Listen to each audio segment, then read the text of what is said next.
Put some Wagner on. That'll get me in. Alright, Wagner it is.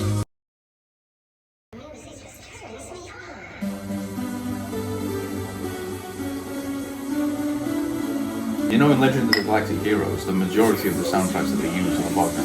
That's amazing. They're like hard style. Just wait for the chorus and then we'll crack on. Thing of beauty, I know, will never fade away. What did it to me? I know. Okay, I'll tell you why I want to destroy Arasaka, but I'll only tell you once. Want to hear it? Let's have a drink. Let's have a drink. Thank you, sir. I'll have a triple shot, I think. Original Coke, obviously. And mine is this stuff. I don't know what you're doing there, mate. I'm gonna tell you right now that ain't gonna end well. I don't know what this Although means. you are a... She made me nervous. She took me in and gave me breath. I will. You come from a land down under. It's not bad, you know. It'll probably go well better with your cherry Pepsi Max. Oh no, that is. I was having. It was the energy. Cheers. Cheers. That's not bad, you know. I don't believe you. Try it. That's actually pretty good. It's really good. Rum cherry. Wow. That's pretty good. That is actually pretty good. I mean, the Monster obviously helps a lot. Oh my God, Jesus Christ! Try. Have one more.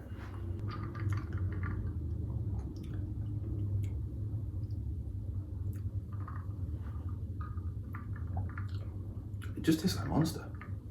Get a tiny bit of cherry overtaste, but that'll go down nicely. That. In the aftertaste, you get a tiny bit of the rum cherry. But that's just Monster with alcohol in it. That's real. That sounds pretty good. My friend Thomas here has come up with. Sorry for that. It was really. Am I drunk? My friend Thomas here has come up with an idea for us to discuss.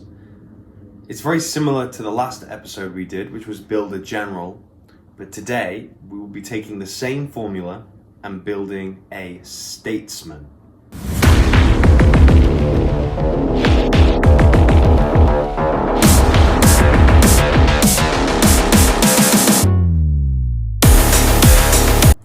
So there'll be 3 categories: intrigue, learning, diplomacy. And we're picking 3 men from history who excel in one of those 3 traits and assembling those traits into the ultimate statesman, using the 3 traits from history from 3 different men. The ultimate statesman. That's about right, I feel like. Yeah. No, I think we'll do it in the order of learning, diplomacy, and then finally intrigue. Because I feel like intrigue's going to be the best one. But maybe we should spend the most time talking about it, which is usually the first one. I mean, I think we'll Fucking spend... hell. My heart is going, man. Jesus Christ. You're in charge. Yeah, we'll do learning first, then diplomacy, then intrigue. Okay. To expand upon, obviously, the name, the characteristics that we've chosen are pretty very self-explanatory. But just for reference, learning is not just being a philosopher.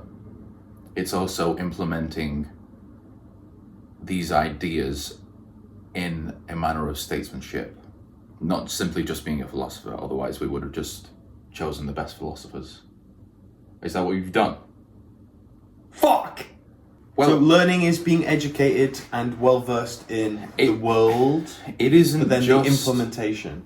It's not just being a philosopher, or maybe not even being a philosopher at all. For example, I think one of my previous choices, Jean-Baptiste Colbert, could fit in learning. Yes, okay.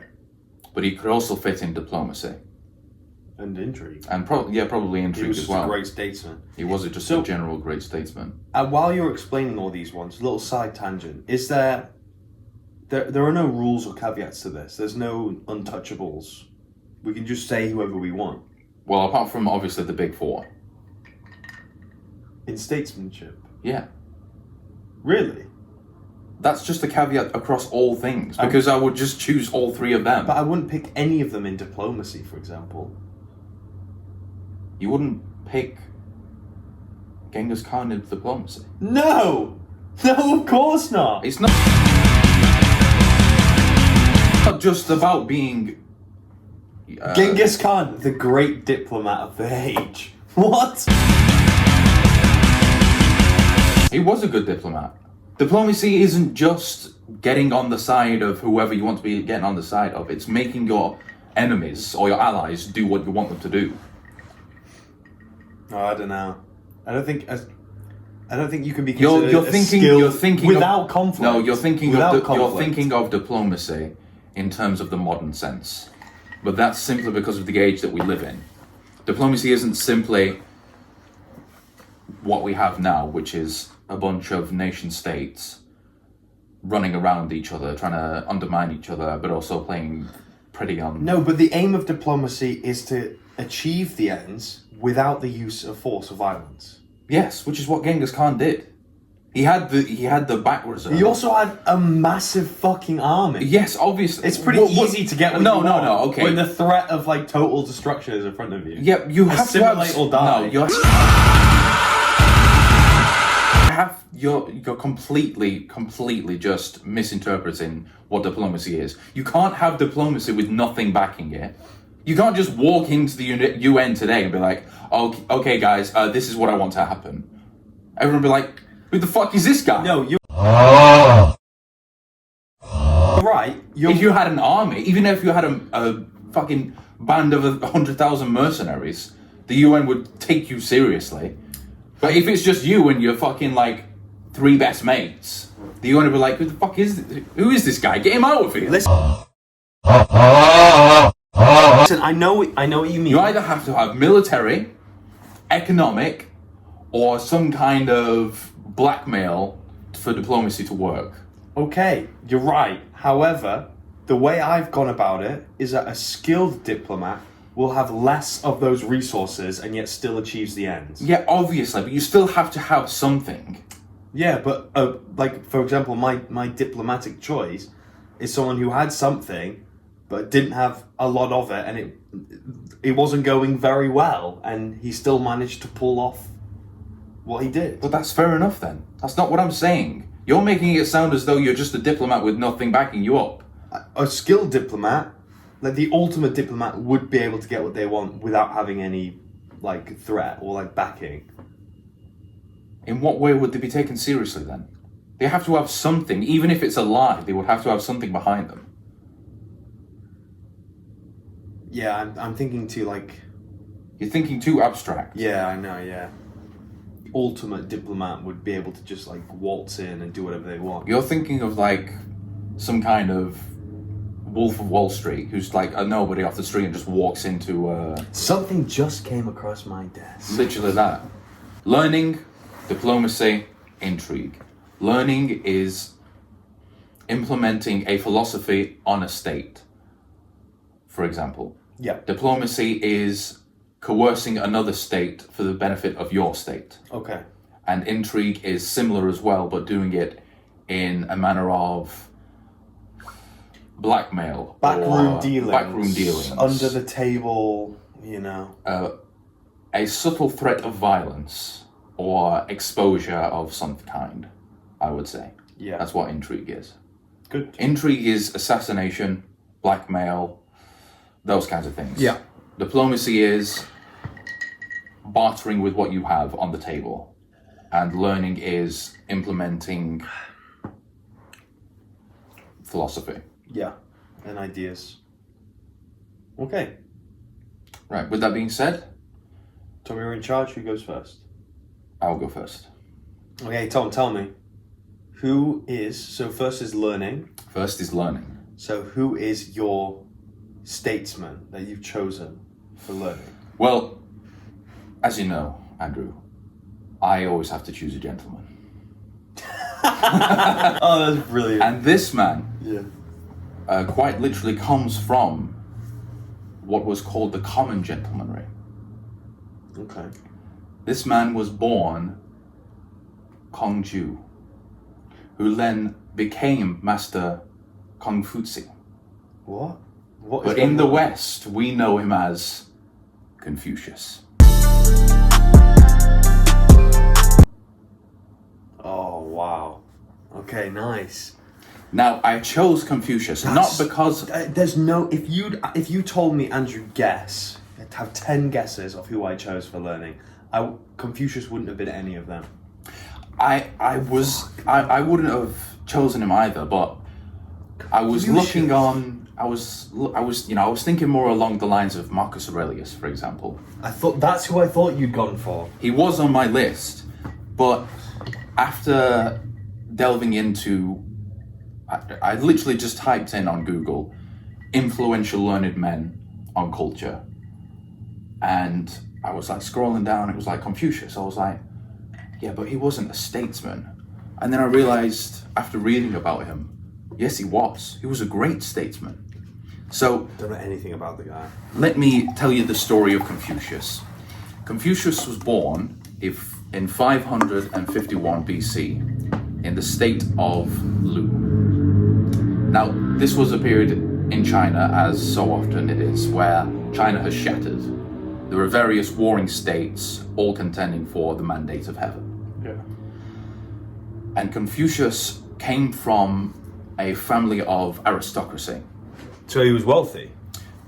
By the time of his birth, his family had fallen into, shall we say, less than ideal means of being an aristocrat. Okay. He went down from being what we would call high class aristocracy. He went down to being low middle class, which was called the common gentlemanry in China. Okay, I see. And his family was still better off than most, but he was virtually just above being a peasant. His father was extremely old when he had Confucius and died, I think it was like a year later because he was so old. Jesus Christ. Because all of his other children were girls. So he couldn't... One more try. Yeah, one more. Literally. It was like one more pump. It's like, yes. And it's like, oh, now I can die. Yeah, my boy. And Confucius was versed in the, I forget all of them now, but it was like arithmetic, fencing, archery. It was like the foundations of what Confucianism is. Like you need to be good in these things to be an ideal citizen. Okay. I'm not going to go deeply into Confucius's philosophy. Yeah. I'll focus more on his statesmanship. So when he was born, his father died a year later, and he was left with his widowed mother. So he made himself useful. Luckily, he was trained in the... Was he a soldier? No, he wasn't a soldier. He was trained in what they call... I can't remember the name now. Like the bureaucracy. He was trained to be what I just said, the ideals of a Chinese gentleman. What? He was educated. He was educated, but not just in arithmetic and these things. He was also quite formidable as a man. So he wasn't a soldier? No, he was not a soldier. Okay, have we cleared that up now? Okay? Yes? No, he was not a soldier. How many times are you going to ask me this? You good? Okay, right. So he wasn't a soldier? Oh my god. I've lost where I was now. Right, he learned these things and then he went to work for an aristocratic family which was in service of the Lu emperors, not the emperors, the rulers of Lu, Yeah. the area in which he lived. And he made himself indispensable to this family. He was like a clerk. He was counting the cattle and grain and all these kinds of things. And then because he was good at his job, he then moved up the ranks and became what we call now a criminologist. But basically he was well versed in law and implementing laws. Okay. And then he made his way to the rulers of Lu and made himself indispensable. They listened to his absolutely genius advice.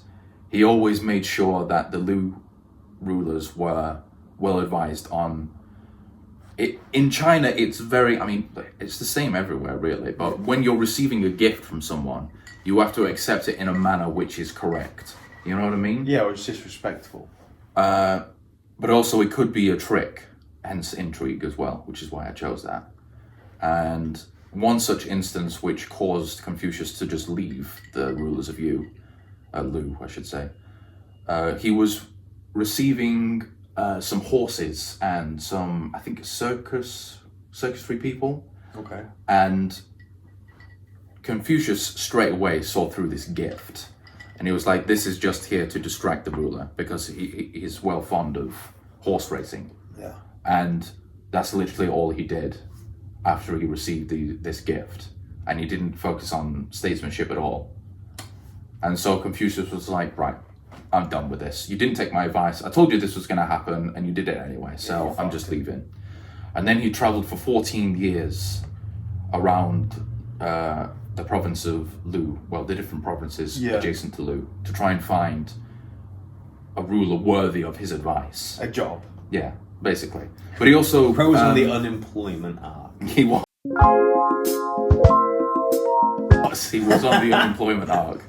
And like all amazing arcs of unemployment, he gathered his little following, his disciples. I see, okay. And they all wrote about him because nothing that we know of Confucius was ever written by him in the first person. It's all from his acolytes.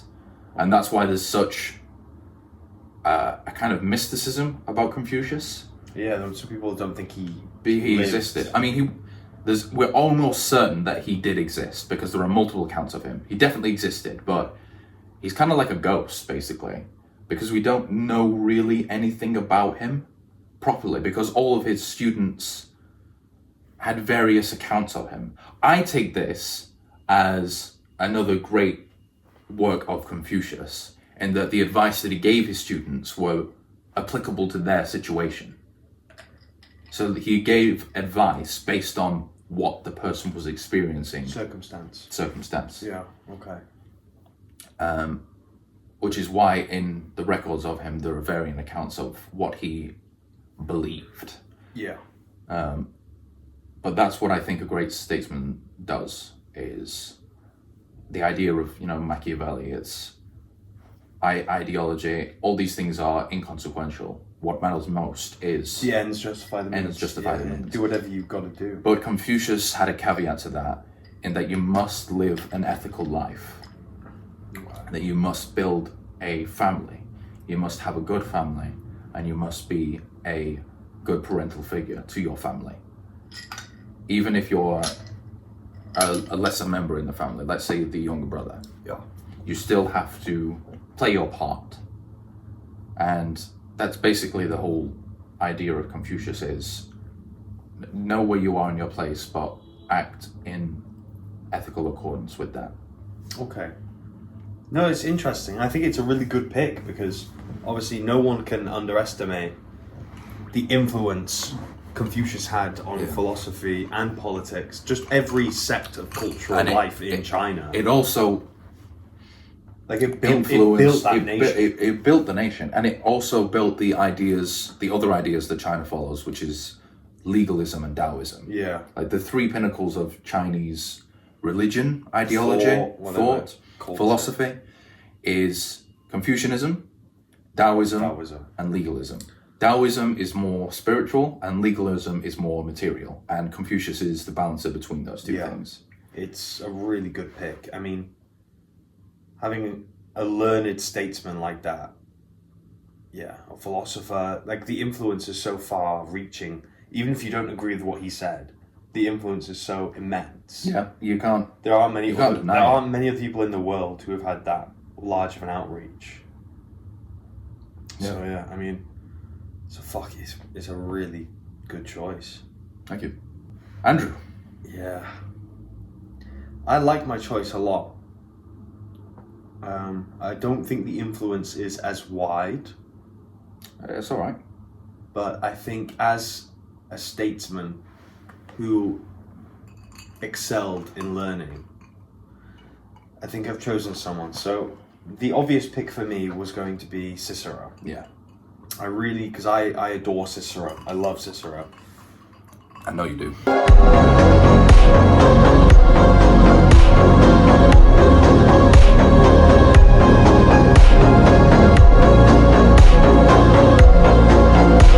But I thought there were certain things that he excelled at, and you could say learning is one of them.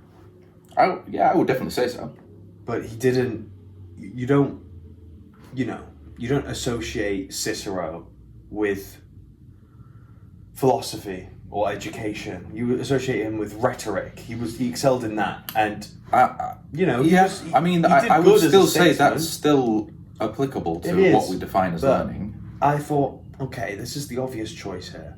Who was very prolific in rhetoric, but also had a more profound effect on philosophy and thinking and writing and literature, and how that directly, and I wanted there to be a really clear influence between what this person thought and did and how it affected their being a statesman. So for my choice, I went for Seneca.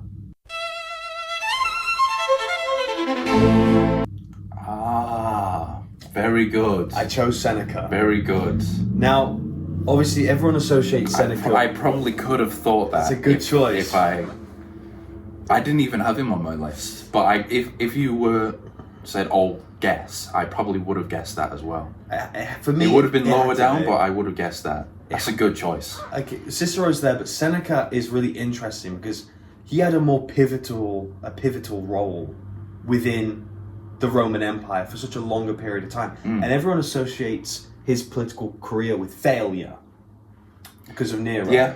They go, well, eventually, Nero and him, they split off. He wouldn't listen to Seneca, and Seneca retired from Roman life and became more and more aloof until Nero ordered him to die. But I think the key thing is that Went this, out like a boss.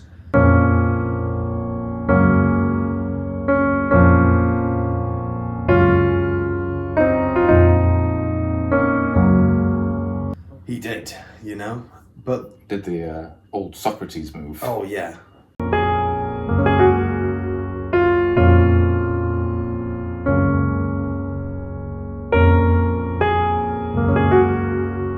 See No. that's the key. I go out on my terms. This is the whole key behind his kind of stoicism. That's the whole key behind his stoicism, is that it's all about your actions. It's all about how you live your life as the greatest philosophy. And Aristotle talks about this in The Art of Rhetoric. I'm sure that's where he got it from. He says the greatest rhetorical tool you can have is being considered a good man, Yeah, that's true. is by being a moral person. So when you come in to say something and convince people of something, they will- already go, this is a good person. Yeah. And then obviously Machiavelli comes in and goes, well, it doesn't matter if you actually are. It just matters if they think you are. Yeah. So that's the other R. But Seneca was a good man, and his life is full of contradictions. He talked about poverty and restricting diet and, hardening the mind and the body in case times of struggle and turmoil come. So do it voluntarily. He'd fast, or he talked about fasting and not having a lot of money, giving away wealth. Living, sleeping a few nights in the open, Yeah. not always having a roof over your head. But for most of his life, he was extremely wealthy and ate a lot. Like, he was a vegetarian when he was younger, but that was seen as like an off-brand philosophy, like a niche kind of like trope. It was like, what you not eating meat for? That was like Really? a trendy thing back then. Was it? Yeah, I don't know about that. all the young kids were doing vegetarianism. No, they weren't. Yeah, 100%. Really? It was like a thing like I that. didn't even know that was so a thing. A lot of his teachers were like, stop that. And he was like, all right, cool. No way. Yeah, 100%. Vegetarianism was it was like a niche, trendy. Yeah, like thing. In what year was this in the Roman Empire? This was like in the 1st century AD. Oh my god. Yeah. 86. It was hipster, bro. 86 AD. Yeah, vegetarianism is. Yeah, bro, I'm going full in veggie, bro. I can't believe that. It influenced him a lot. I didn't know that.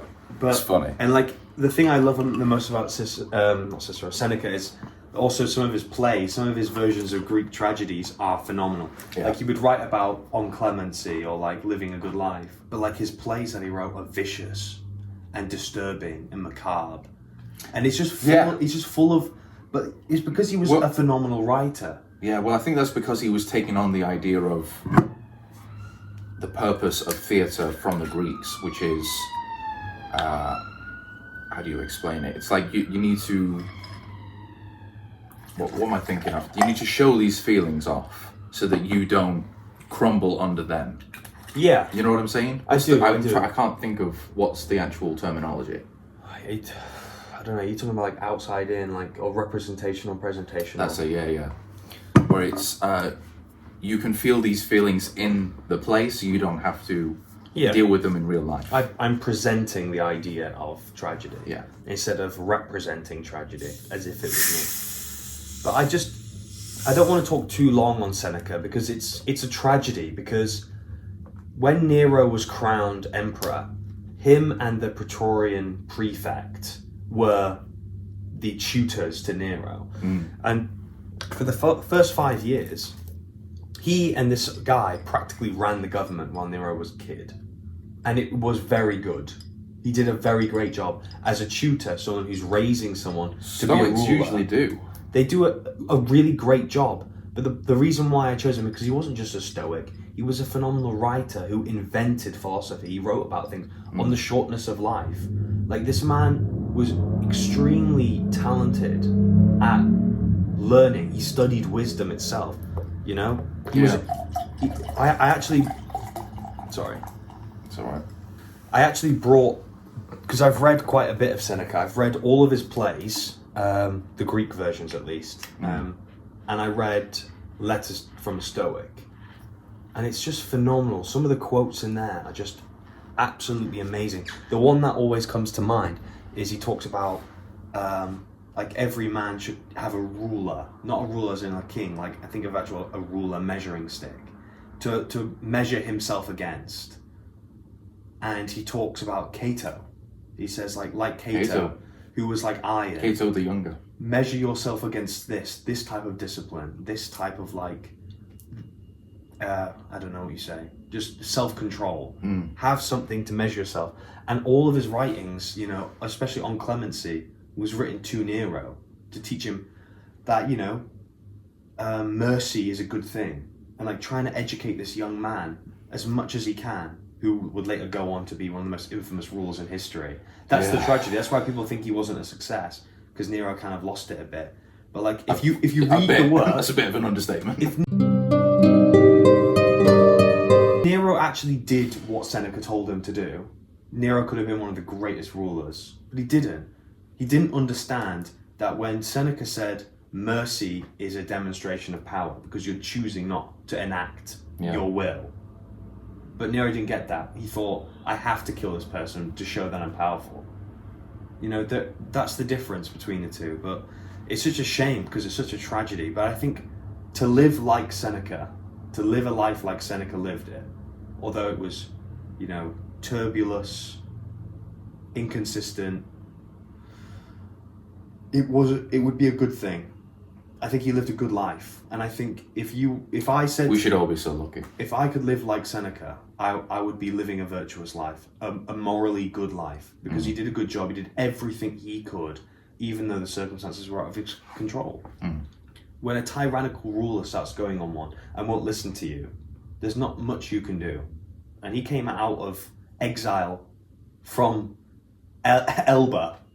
Yeah. Like they called him back. They said, "Please, educate my son." And it's just tragic because Yo, Seneca, please. he did a great job. I need someone. Please help this fucking kid. He did a great job when he was in charge. Everything ran very smoothly while Nero was a child, but he just didn't stick to it. Yeah. So it's a shame. But Seneca is a good man, a really good man. Well, I suppose you could go back to the idea of the argument against Stoics because... Fucking hell, that's strong. It's fine. It's good. What was I saying before you interrupted me? You Sorry. baboon. Excuse me? The argument against Stoicism, which you can't separate Seneca from Stoicism because the two are mutually. He's not a founding father of Stoicism, but he's one of the main proponents of the philosophy. Without Seneca, it wouldn't have had the outreach. It wouldn't have had the popularity. No, I don't think so. I think he was a better Stoic philosopher than Marcus Aurelius. Yeah, Marcus Aurelius wasn't a philosopher in terms of. I'm thinking he wanted to be a philosopher, but he was forced to be king. You know what I mean? What's the word I'm thinking of? He wasn't A lot of words. What? Nothing. Olha o bico do fuzil, vai tomar só rajadão. Vai, toma, toma, toma, vai, toma, rajadão. Olha o bico do... Not a prophet. Well, yeah, I suppose a prophet. They would be kinds of prophets, but a true philosopher.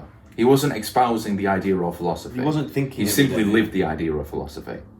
They were his own ramblings, weren't they, for him? Yeah, and now it's a whole journal that everyone reads and thinks they're a Stoic. Anyway. Yeah, but that's my choice, Seneca. I think as a statesman, I was going to say. Oh, go on. The argument against Stoicism is because Seneca was a loyal servant, which is what Stoicism kind of promotes, is know your place and stay with it and accept that it's there. Well, I believe that Stoicism is the morality of the slave. It is in a sense, yeah. It's which is why it's so popular today. Can you upset a rock? No, so be a rock. Which is why it's so popular today. It appeals to you because you're like, oh, my situation is so bad. You can't change it. Take what comes and just be happy about it and be impregnable and unbreakable and strong like iron. I feel like there are some good lessons to learn from it, but you can't live your life like that. But yeah, that's why I abandoned it because you don't change anything. Yeah, exactly. Nothing changes. There's no will. There's no will to power. And there's no urgency or there's no danger. It's just I would say sit down and take it. For the majority of people, it's a good philosophy to lead. It makes you happy, makes you content. It makes you content in your situation. But for gentlemen like us, I don't think it's very appropriate. No, unfortunately not. Which is a shame because it is a really interesting idea, but also it's been dumbed down to the masses as well. You get people like Ryan Holiday, which is who just like completely cuts out all of the allegory of Stoicism, everything to do with like the spiritual side of the philosophy. Yeah, just completely neglects it and starts talking about baseball for 5 hours of the book. What was the 100 or is it 365 passages of Stoicism or something? I bought this book thinking it was going to be like quotes from famous Stoic philosophers, and it's just it's kind of like the first page is it's terrible, man. The same phrase that they use for like child predators. Oh, this is what I am and I can't change it, therefore I must accept it. Listen, I was like, no, you can't. This is why you told me you put it down. I also had to have the book. I also read it and put it down. But the difference is I have actually read On the Stoics by Ryan Holiday, which is his like biographies of the kind of founding Stoic philosophers. I've read that and that was good because it's about history and it teaches you about the philosophers. Zeno. And then I also read Zeno, the first Stoic. Yeah, Citium. I also read Discipline is Destiny, which was good. It might motivate you for the next couple of weeks to get out of bed early. But like, unless you Yeah, really that's what I love think. It's just become baseball. It's just become a gimmick. It's just like sport. Like, the whole thing basically revolved around going back to this one baseballer who just worked tirelessly until his body broke down. Like, he just loves baseball. It felt like a baseball book. I remember reading it like, come on, give me historical examples. I don't want to know about some guy in the 1920s who did very well for If a it long was the other way period of time. around, if it was a baseball book about, and then it mentioned a lot about Stoicism, it probably would have been better. But yeah, that's my choice, Seneca. I think Very good choice. Very good choice. I think it is. I think it is a solid choice. I think It's a solid choice. as a learned man who was a statesman, Yeah. I don't think there are people in a Western setting. This is another thing. My kind of natural go-to when I start thinking about these categories is in the West. I'm thinking of the West. I'm not thinking of the East.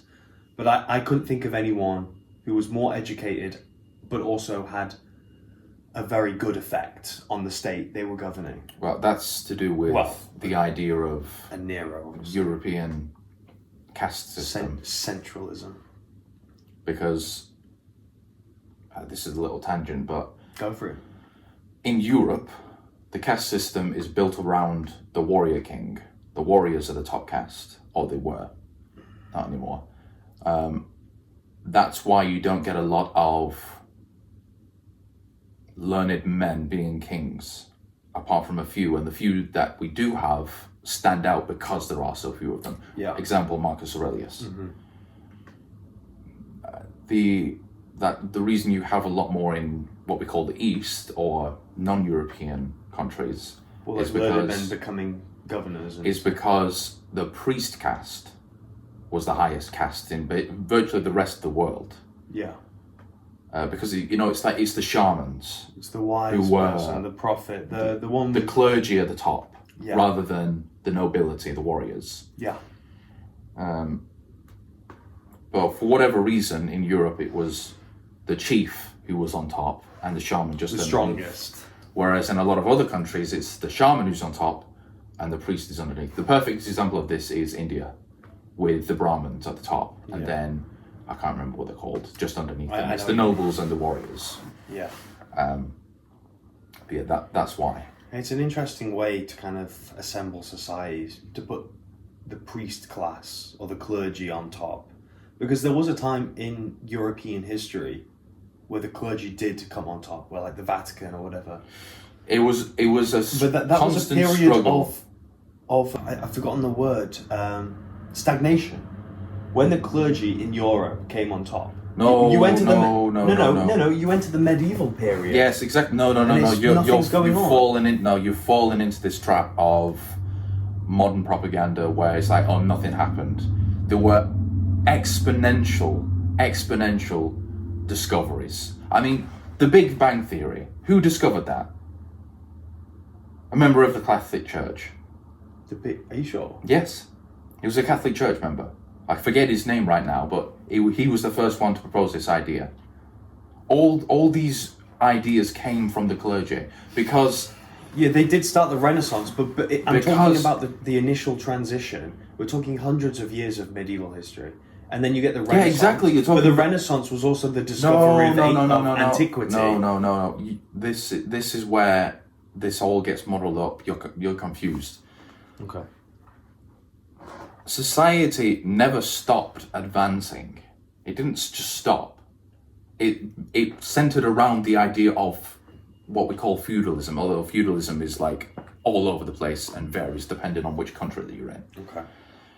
But it centered around the idea of the estates. And the estates were the clergy, the aristocracy, and the burghers, or the merchants. And also you had the peasantry as well, but they weren't a factor in politics. I mean, they were a factor in production, but not in politics. And it was a constant struggle between these three castes, but the main ones were the aristocracy, the warriors, and the clergy, the priests. Okay. Jesus Christ. But the idea that there was no technological advancements is just not true. There were technological advancements in what was necessary for the time. So, for example, better castles being built, better ideas of administration being built. The clergy were prolific writers. They wrote everything. Prolific. Prolific writers. Yeah. That's what I meant. Prolific, fuck me. Prolific. Prolific writers. Everything that we know about the Norse religion, for example, came from Catholic priests writing about it. That's true. The Icelandic saga, that's where we get virtually all idea of Norse mythology. They were great scholars. Same with the idea of the Celtic religion, but we don't have a lot of that because a lot of it had already gone after when the they arrival. wrapped up, yeah. But we know all about the Druids and these kinds of things, and the Celtic sort of symbology and mysticism and these kinds of things. That's what we know about the best. Yeah. But the idea that technology went into a dark age, and like if the Catholic Church hadn't arisen, we'd be out in space by now. It's just nonsense. No, I believe you. It's just nonsense. It isn't true. It is strange that, like, when you look back on history, for some strange reason, there's this like blank spot, which is the medieval period. It's because you're not taught about it properly. Yeah. Which is the purpose of us doing this podcast, so we can learn about things better that we weren't taught about. Yeah. But yes, this really idea that the Dark Age, for example. The Dark Age wasn't the Dark Age. Propaganda. Like, it wasn't What true. do you associate Dark Age? Dark is like blackout, missing, gone. And it's the Confusion. and it's this. It was called the Dark Age because it was the fall of the Western Roman Empire, and there weren't a lot of records being written at that time. Yeah. Because there was so many, migratory wars. The Vandals, and then the Goths, and then the Visigoths, and then the Franks. It's a little confusing after. And there's a lot, and they pile on each other, and that amount of migrations in such a small amount of time, the Vandals, you just can't, the administration can't keep up, because there is no administration, because it constantly keep getting replaced. Yeah. That's why it's called the Dark Age, is because we don't have a lot of records at this time, because the Roman scholars had vanished because the empire had vanished. Yeah. Oh. Yeah. The more you know. That's why it's called the Dark Age. But then you have this, just modern bullshit, which is the best word that I can use, about this idea that peasants in the 16th century and before were all living in squalor and just caking themselves in mud. Like, what? Who would willingly cake themselves in mud and just leave it like that and not wash themselves? It's true that they think and feel the same as we do now, just within different circumstances. Yeah. There was obviously Homo different. sapiens. There was obviously different traditions, and there was different cultural practices. There's different circumstances. Different circumstances. But thinking about it idealistically, if modern science is true, if we were to swap places with a medieval peasant and adapt to the circumstances, there wouldn't be a change in behavior. They would act the same we're acting now if they grew up here. Yeah. And we'd act the same as them if we grew up there. I know, it's this idea that... Modern Homo sapiens has been around for like 150, 200,000 years. Yeah. And that's an interesting thought, actually. People think of them as a kind of a separate race. No. They think and They're feel like, the same as us. they were all just dumb. No. It's like, have you met anyone today? Ever? Yeah. What are you talking about? Let's go to our second pick, but first, let's have a cigarette. Smoke break? Smoke break. Smoke break. Mr. Connolly, now for our second choice, the category is diplomacy. Indeed.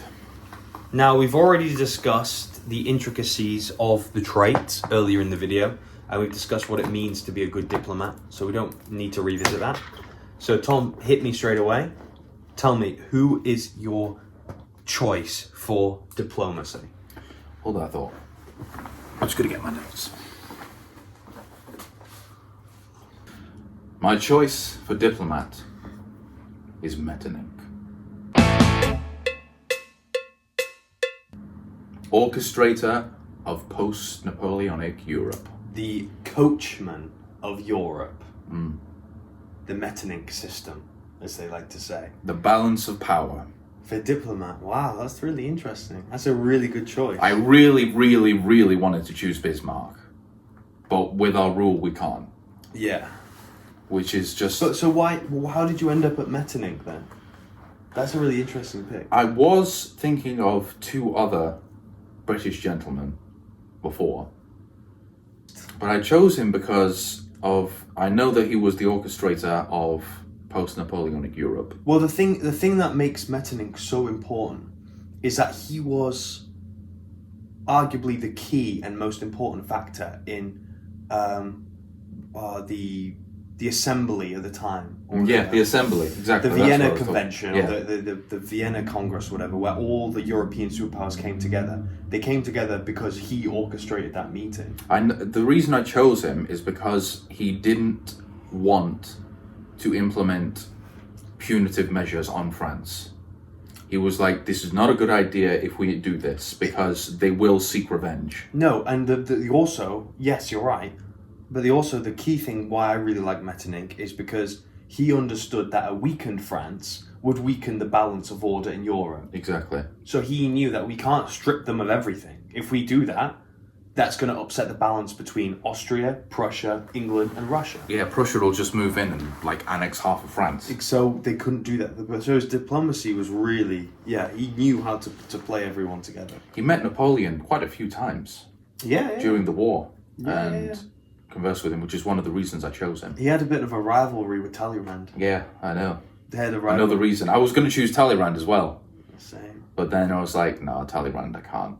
I was going to leave So, that. well, I was the going to thing- leave that to you. Talleyrand's his key points as a politician was that he could serve anyone, but he didn't excel in anything. His greatness came from his adaptability, but he didn't excel. No one looks back on Talleyrand and goes, "Oh my God, what a diplomat! Oh my God, what a philosopher!" They go, "Wow, what a Machiavellian!" And that's not one of the categories we've chosen. No. I mean, he would fit better into Intrigue. Intrigue is closer, but still, Intrigue requires you to still be good at other things because, Yeah. But anyway, Metternich's are really good. The coachman of Europe, solid choice. And they made him a prince, for fuck's sake. Yeah. They made him a fucking prince. He was basically from a notable family. He was born in French-occupied Rhine territory, and he went on to Strasbourg University. But then he left because of the French Revolution, and he was quite conservative in his ideas. He was the conservative, wasn't he? Well, that's why he implemented the idea of the balance of power, because that was the prevailing theory at the time, was what would be best. And to be fair, I mean, he wasn't wrong. After him, obviously there was the Franco-Prussian War, but apart from that, there was no real major world war until the First World War, and the balance of power was kept. Yeah, that's true. Which then, obviously, after him, Bismarck continued the idea of the balance of power, not upsetting all the European powers. Well, he did though, didn't he? He did upset the balance of power. Bismarck. Yeah. He did it in a way which was subtle, though. Yes. Which is why Bismarck could also go. The in German Intrigue. Empire is pretty upsetting the balance. From Prussia to German Empire to unified Germany is pretty. Yeah. That's his diplomacy. He would have been a really good pick.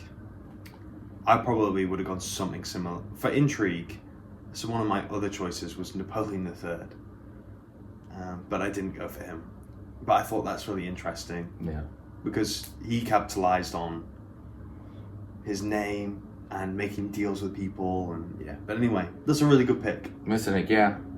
He was... I chose him as well because of his life story was very interesting.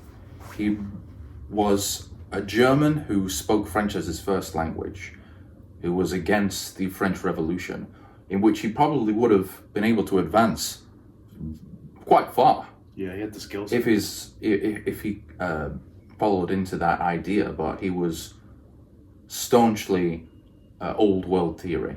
Yeah. He didn't believe in this idea of, the revolutionary men. He didn't want that. He didn't think it was a good idea. And he stood by his ideas. conservative. Yeah, he was a he was conservative. Not like we call conservatives today. He was a real conservative. And that's why I chose him, because he orchestrated the aftermath of the Napoleonic Wars. Yeah, Metternich was very...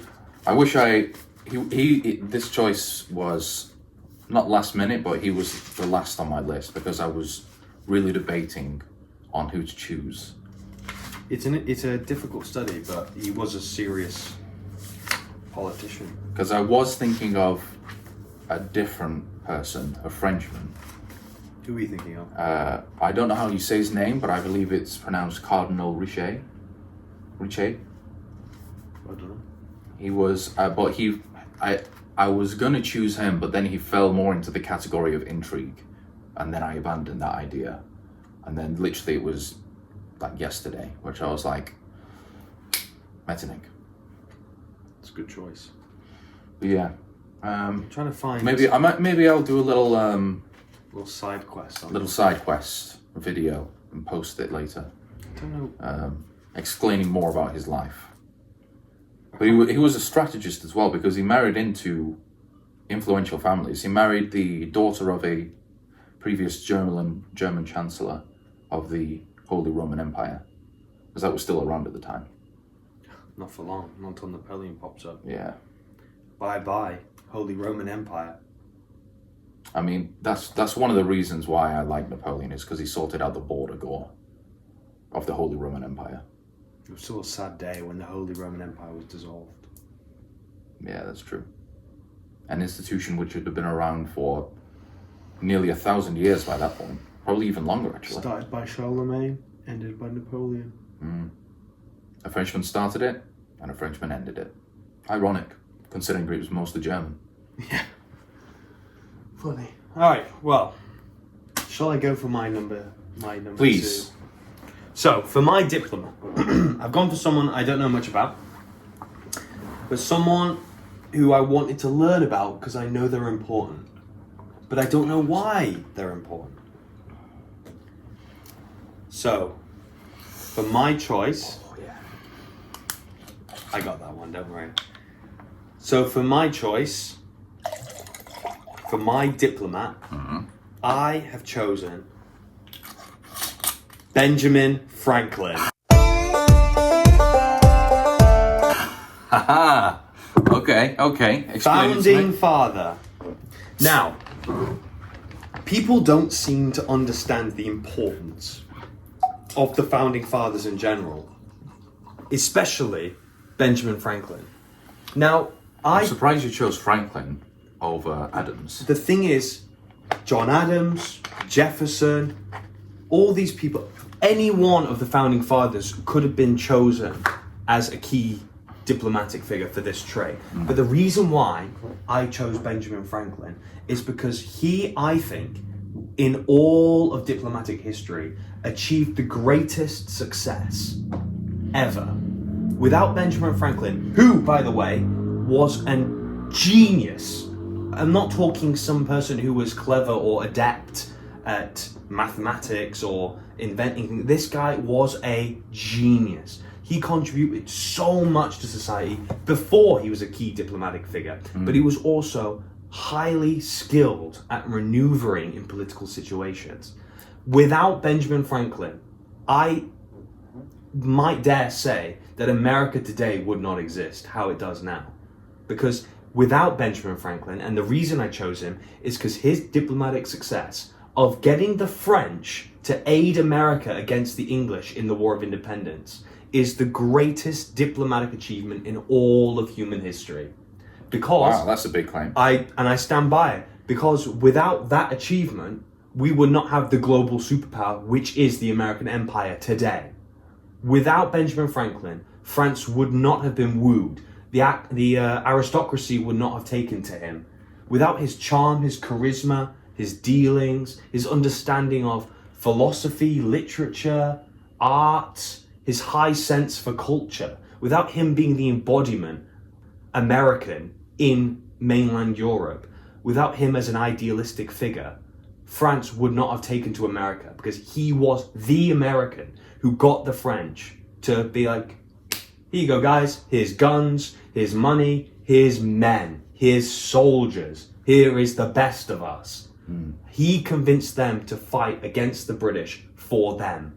And that diplomatic achievement trumps all else. I can't think of anything throughout history that trumps getting the French, who were one of the global superpowers of the time, to aid them in their war of independence. He gave them nothing. This is what, bringing it back to what we said earlier, he didn't have anything to offer. He was a diplomat without any kind of backing. His country was being squashed by the British. And he still came in and democratically organized the aid of the French to the Americas, which won them their independence. America would not have won if it was not without the French help. That's true. And that achievement, what's the butterfly effect? What is the knock-on effect of that? What we have today. Yeah. The wars, the world wars, first, second, the global economy, cultural impact around the world. None of that would have happened if America had lost, and their chances of losing go up exponentially if there is no Benjamin Franklin in France at that time. Now, you can say whatever you want about his lifestyle, partying it up with the aristocracy.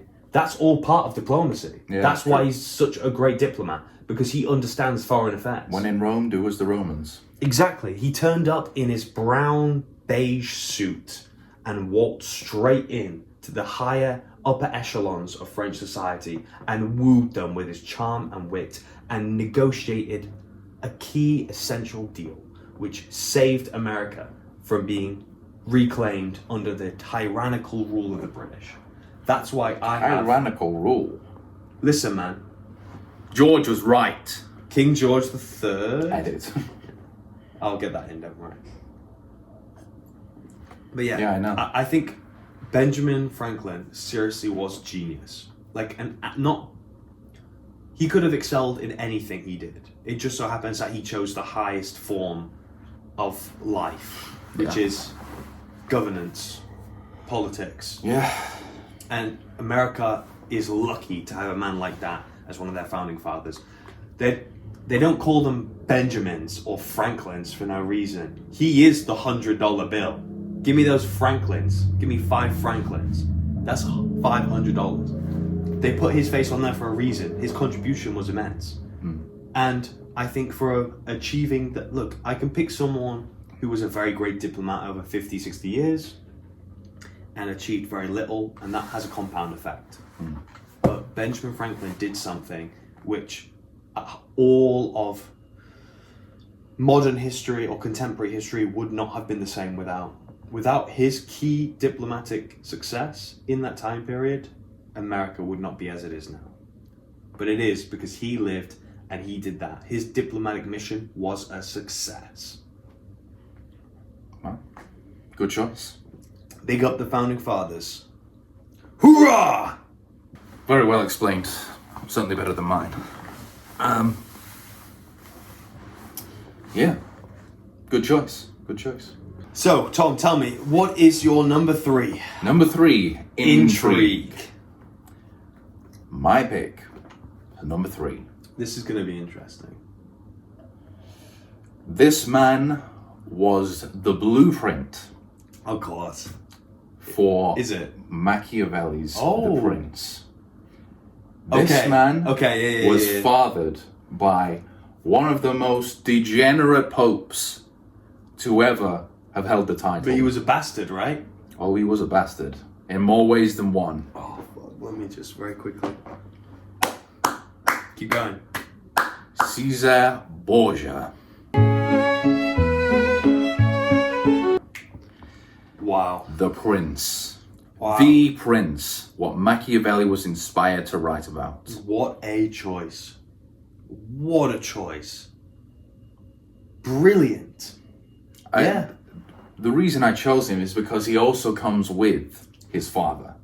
Without his father, he would not have been as where he was. Now, Caesar Borgia was he was born in Italy, in Rome, but his cultural background is more Spaniard. Ah, sí. Español. His family was, his father's side of the family was more Spanish orientated. Okay. Ironically, though, he didn't much admire the Spanish. He kind of despised them. Self-hating Spaniard. Yeah, it's funny how that works. And yes, he was fathered by Rodriguez Borgia, who then became Pope Alexander the Sixth. Are you trying to fact check that? Yeah, Pope Alexander the Sixth. Okay. And he was mothered by Alexander's favorite concubine, Venosia. Well, whatever. Cut that bit out. She's not important. Fuck the bitch. Anyway, so Caesar Borgia was originally meant to be enter into the clergy, as it was popular and customary at the time for a second son to do so. He did actually end up being a member of the clergy, was taught in common civil law, canon, which is a Bible study basically, and law as well in Pisa and another university. That's not important right now. He became a cardinal and an archbishop. And then a twist of fate happened. His eldest brother suffered a mysterious death. Now, it's very unclear whether he orchestrated or not. But whether he did it, whether he hired someone else to do it, whether it was one of his enemies who did it, fate ended up with Caesar leaving the cardinals, which had never happened before in the history of the Catholic Church. There was no precedent for it. There was no, can you do it? He did it anyway because he wanted to. He was supported by the French, actually, in this manner. He was supported by the French in his resignation from cardinal to become a true ruler. Because while he was a cardinal, obviously he couldn't take up lands in the name of aristocracy. He could only take it up in the name of the Vatican, which he didn't want to do. Because he already had the Vatican, because his father was the fucking Pope. Yeah. Let's go. So yeah, he abandoned the Vatican himself, not fully, obviously. And his father gave him permission to carve out a chunk of Italy for himself. He went into the Marches and Romagna, which is the Duchy of Romagna. Okay.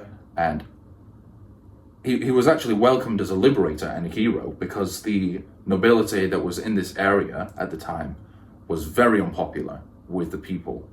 So he was hailed as a hero, so he easily just swept in and mopped everything up.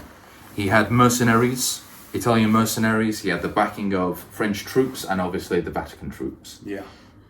And he went on a campaign and conquered this whole area in his campaign. Oh yeah. He was key, that's for sure. And obviously with the backing of the French, he was named Duke of Valencia, I think it's called, how you pronounce it. And he was nicknamed El Valentino, or Il Valentino. That was his nickname for the time. Now, in his campaign, this is where we get to the intrigue side of this. His mercenaries, his troops, abandoned him and actually rose up in rebellion against him. He managed to get a letter to all of them and said, I will forgive you for your treason. Come to dinner with me and we will parley there. And when they all arrived, he arrested them all and put them to death.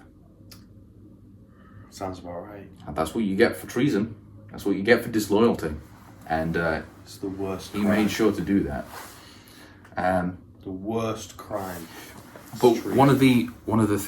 another thing for his intrigue is his sister was meant to marry the was it the King of Aragon? It was either the King or the Prince of Aragon, which was the ruling part of Spain at the time.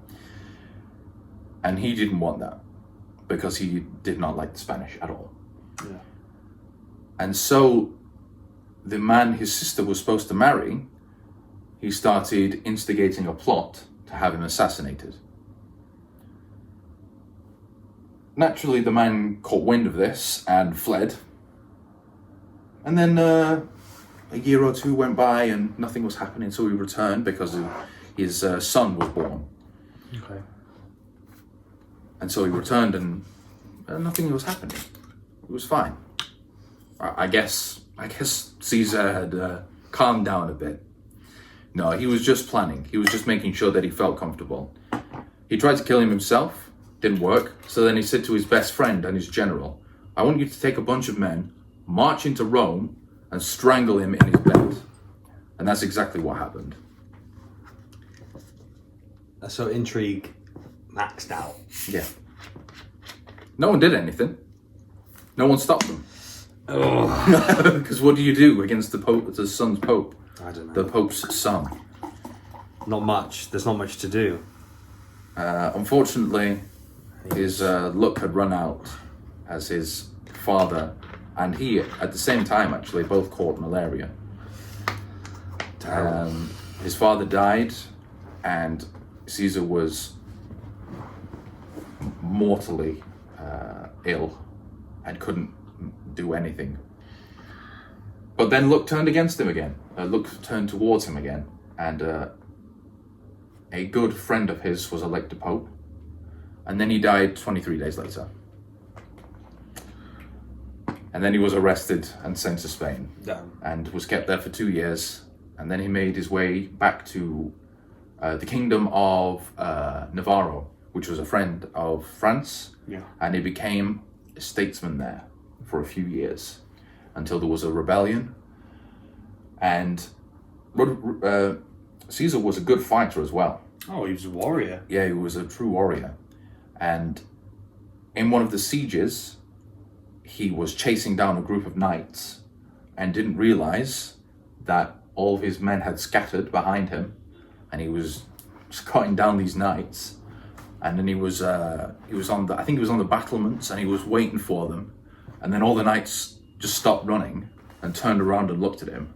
Mm-hmm. This is the story. We don't know if this has actually happened, but I like to think it did. And he was just stood there by himself, thinking that all of his men were behind him. And he was like, they're going to surrender. And then they all started charging him, and he was like, and he turned around and saw that no one was there, and then got stabbed in the back. Fitting end, I suppose, if you think he was a monster. As Mr. Connolly always likes to say, we should all be so lucky. We should all be so lucky. Yes, and the knights, unfortunately, didn't know who he was, otherwise they would have taken him into captivity, and he might have lived a few years longer and might have realized his dream, but unfortunately they stabbed him, I think it was 32 times, and took all of his belongings and left him naked and bare in the middle of a road. And terrible. Yeah. Well, they say that today there is no dramatic death. Death is devoid of drama. And that is a dramatic death. That is a dramatic death. So one of the knight captains who found him afterwards was furious that they'd killed him. You would be, wouldn't you? They were like, we could have ransomed this man for hundreds. He's just foolish. You don't kill important people. But they didn't Important know. people kill themselves. Good. And then above his tomb is inscribed, I don't know if this is verbatim, but it's along the lines of, "Here lies the most feared man in the world." That's pretty cool. That's pretty badass. And that's my choice. That's a solid choice. The blueprint for Machiavelli's prince. No problem there. Caesar Borgia. No problem there. Really good intrigue. Yeah. Okay. Well, I guess it's my turn. Go ahead. So, for my choice, my number 3, my intrigue statesman, I have chosen... Talleyrand. No, not Talleyrand. So I had two options for my third pick for Okay. Intrigue. Are we cutting that bit out? No, I'll just go with it. Oh, okay. Okay. No, so for my third pick, for Intrigue, I had two options. Because every single one I have a backup. And if I get a sense where the wind is blowing, I might swap. I've never had to swap. But, you know, Cicero, for example, was my Yeah. B choice for learning. So I always have a backup. Now, I'm going to have to use my backup. Because for Intrigue, I chose Metternich. Did you? I chose Metternich, Prince Metternich for Intrigue. Oh. Well, you can tell me more about Metternich. I'll say very briefly, but I will change my choice. And I will pick my main choice. Okay. I'll swap them. But the reason why I chose Metternich for Intrigue instead of diplomacy is because people seem to forget that this man basically ran Austria. Right? Yeah. And the point I was going to make, if it hadn't come up, was that, like, Hemingway said it best. Hemingway said, the Austrian army only exists to give Napoleon victories. Austria lost over and over and over and over and over again to Napoleon and to France. How did this country still exist? How is it not, like, you know, Conquered. annexed and dismembered? Because of Metternich. He held Austria to the highest standard, and through his conservative brilliance, through his backroom deals, his shady little, you know, conversations with people, he kept Austria one of the key players in Europe.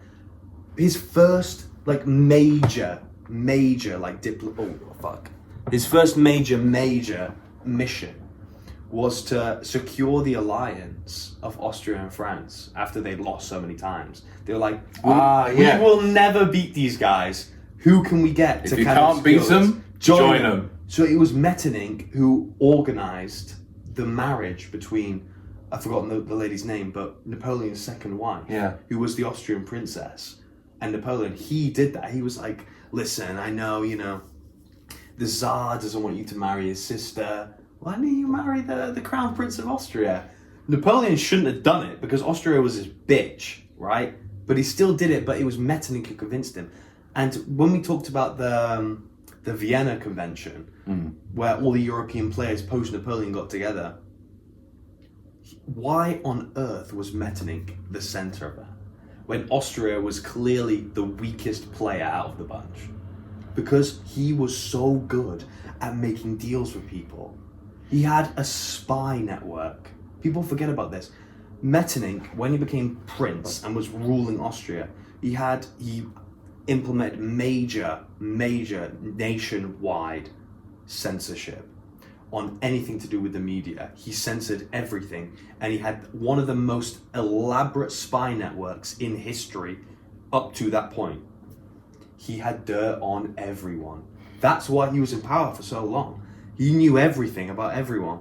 And when all these nations come together, everyone wants to make a deal with him because he gets there first. He's chatting with the Tsar, he's chatting with the Kaiser, he's chatting with the Bourbons, he's chatting with the British. And all of a sudden, everyone individually has made a deal with Metternich.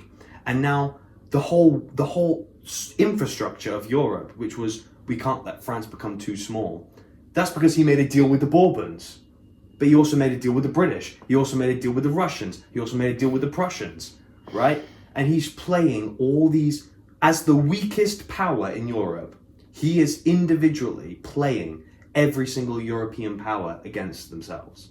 He's orchestrating everyone to be like, the only way we can do this is by keeping everyone equal. That's why. And he's telling everyone, we'll make sure you get this, we'll make sure you get that. Now I remember why I chose him for diplomacy. It's genius, but all of that diplomacy comes from the backroom deals. Because you go into a diplomatic situation knowing that you made a deal with everyone in the room. It's already happened. Everyone's going to trust you. This is just a formality. All the deals have already been made. But Austria, people seem to forget, they were the weakest player at the table. Yet they were leading the whole thing because of Metternich. That is intrigue. That's intrigue. is genius. They Yeah. don't call him the coachman of Europe for no reason. The Metternich system. What the fuck is the Metternich system, Tom? Why the fuck does an Austrian Metternich system exist in post-Napoleonic Europe, where Napoleon still exists and the Napoleonic Code is still going, where Britain is clearly the richest and the biggest, where Russia is clearly the scariest and the most ferocious, where Prussia is the most organized and the most assembled? Why the fuck is Austria, who lost every single battle every time, leading the convention? Because of Metternich's intrigue. That is intrigue. He's just a genius. Yeah. You sure you don't want to choose him, or are you going to choose this other person now? Because that was a very well thought out speech. When you said it for diplomacy, I was like, I'm scanning my brain. I'm going, diplomacy. I could have picked Metternich, but I didn't want to because I really wanted to learn about Benjamin Franklin. But I was like, Metternich for intrigue. I think there's an argument to be made for both, but I think his diplomacy, if you categorize the two as individual things, his diplomacy was better because he managed to enact his will in a diplomatic sense. But the argument I wanted to make was that he wasn't able to do that without his ability for intrigue. He couldn't have achieved in Europe what he did without the ability to have the backroom deals, to get the dirt, to have the secret service. Everyone's being maneuvered, everyone's being watched. I see. Like that, it's a fair domino point. effect. The domino Fair is point. smaller, right? Yeah. The intrigue domino is smaller, but it is the one that knocks the bigger one. Okay. So he was just a supreme politician. Yeah. Like, if you want to learn politics, reading Metternich is a great start. Okay.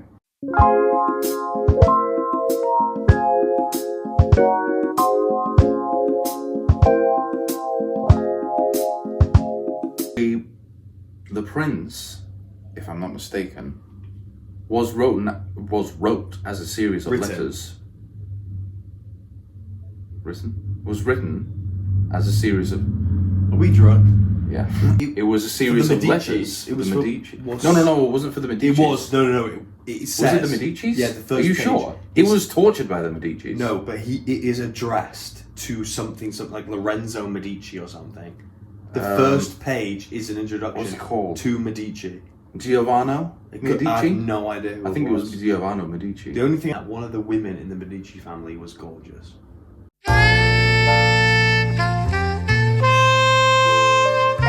Apparently she was gorgeous.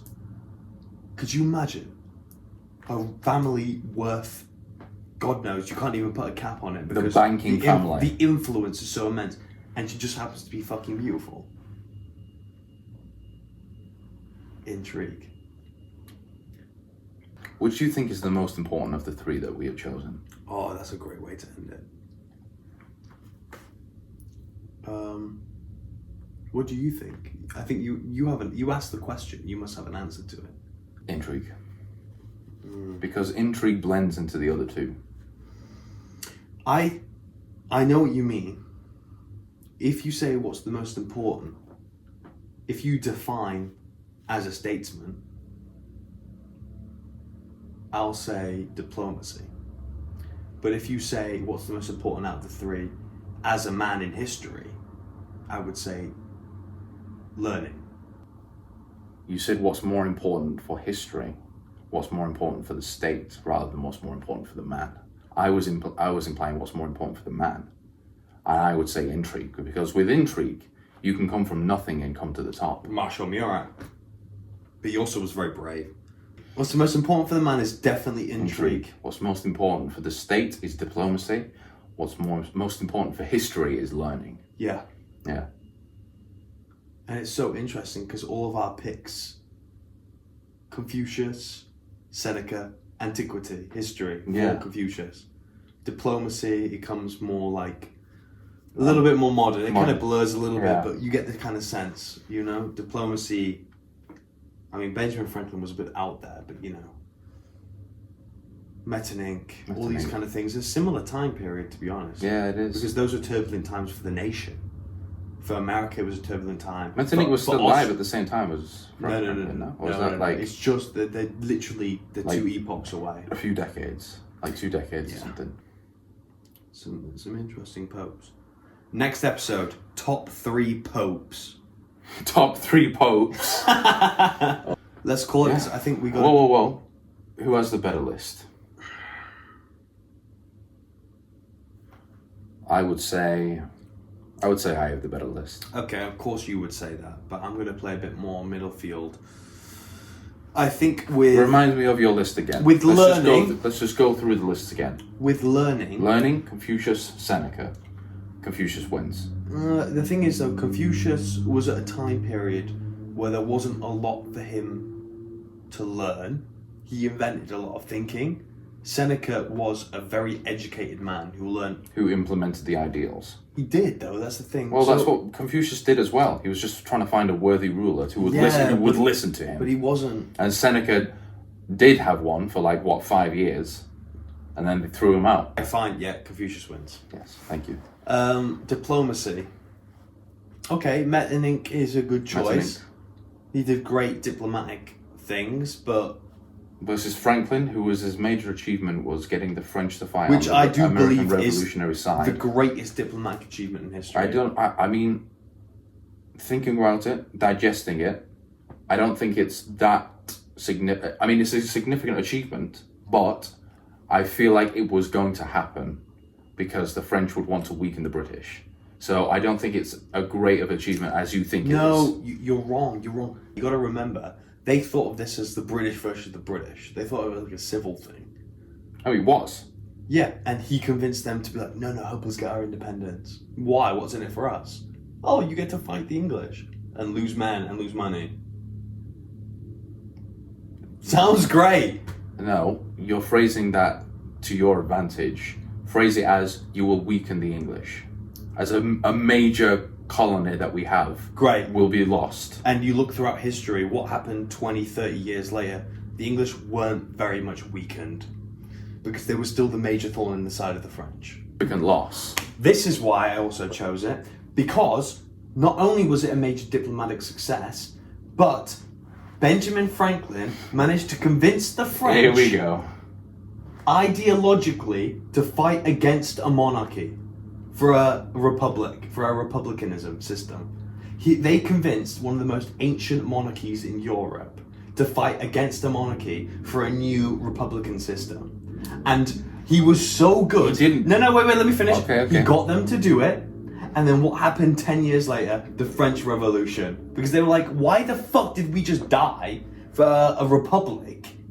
And now we don't I know. go back to a Bourbon monarchy. The thing is, he got them to fight ideologically against themselves. The thing is, the key principle in all of Europe, throughout European history, is that ideologically it's been assimilated. And that Europe goes to war when the ideological systems differ. When the ideological systems differ, Europe commences war. He convinced one of the oldest institutions to fight against the same institution. It's like two conservative parties fighting against each other. Yeah, but No, it is an amazing diplomatic achievement. He didn't phrase it that way. I suppose this lends credence to his idea of, convincing them to fight for a republic. But he didn't convince them that way. He convinced them in the way that it was a British civil war. No. Yes, He convinced them. And he was Tom, convincing them that they were denied their ancient rights as Englishmen. No, he convinced them in any means necessary. That's what I mean. That is diplomacy. So you can pick fucking Metternich all you want, who was a great politician, but never achieved something on that scale. All right, I concede. Franklin wins this round. How on earth do you... That turned the tide for the war. That turned the I'm tide trying for I'm trying to argue from my point of view. That's just why I'm arguing. I'm not arguing because you fucking bitch. I got him. Caesar Borgia versus Metternich. Or... Yeah, I You're will. right.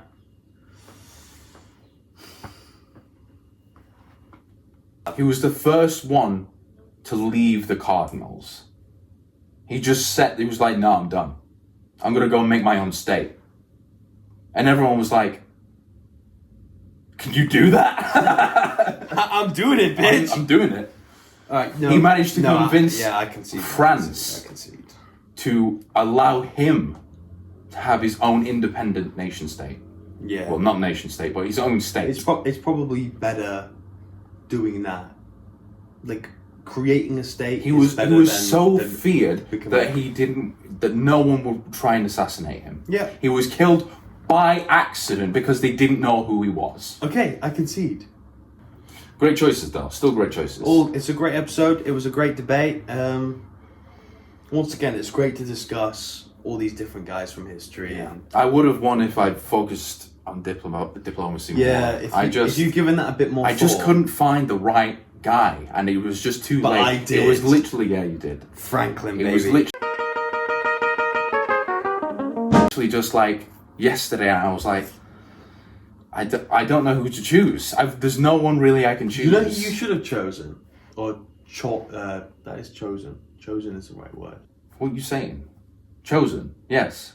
Chosen? Are you dumb? From what? Karate Kid. Chosen. The Chosen. What are you saying? Who the hell's chosen?